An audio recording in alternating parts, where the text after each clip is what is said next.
Breaking news sa naging reaksyon ni Ryan Garcia sa naging laban ni na Artur Beterbiev at Dmitry Bivol. Pahayag ni Ryan Garcia na Bivol wins. Kung tatanungin daw si Ryan Garcia, isang robbery daw ang naging laban ni na Beterbiev at Bivol. Tinawanan na lang ni WBC Lightweight Champion Shakur Stevenson ang score ng judge na pumabor kay Beterbiev na yung 116-112 at 115-113.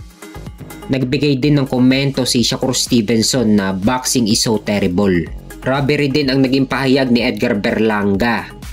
Pahayag naman ni former welterweight champion Sean Porter na pabor din siya kay Bivol. 8-2, 8 rounds dapat ang naipanalo ni Bivol at 2 rounds lang daw dapat ang naipanalo ni Artur Beterbiev. Pahayag naman ni WBA super welterweight champion Terence Crawford na that was a good fight, but who did y'all have winning? Pahayag naman ni WBC super lightweight champion Devin Haney na dikit lang daw ang laban. Walang robbery na nangyari. Pahayag naman ni unified middleweight champion sa female boxing na si Claressa Shields na this fight didn't live up to the hype to me. 114-114, 113-114 at 115-112 Beterbiev. So marami ang nagsasabi na robbery ang naging resulta ng laban ni na Beterbiev at Bivol. Marami ang nagsasabi na dapat si Bivol ang nanalo at hindi si Beterbiev. At may ilan din na nagsasabi na si Beterbiev talaga ang nanalo. Halo-halong reaction at comment patungkol sa naging laban ni na Beterbiev at Bivol. Pero para sa akin, close fight ang naging laban. Pwedeng lamang si Dmitry Bivol, pwedeng lamang si Artur Beterbiev, pwede ring draw ang laban. Kaya mas maganda may rematch ang laban nilang dalawa.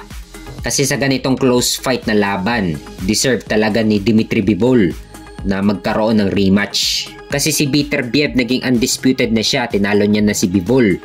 Kahit close fight ang pagkapanalo niya.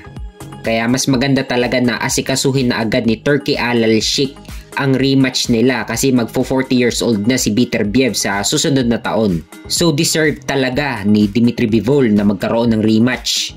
Sana maikasa agad ito ni Turki Al-Sheikh.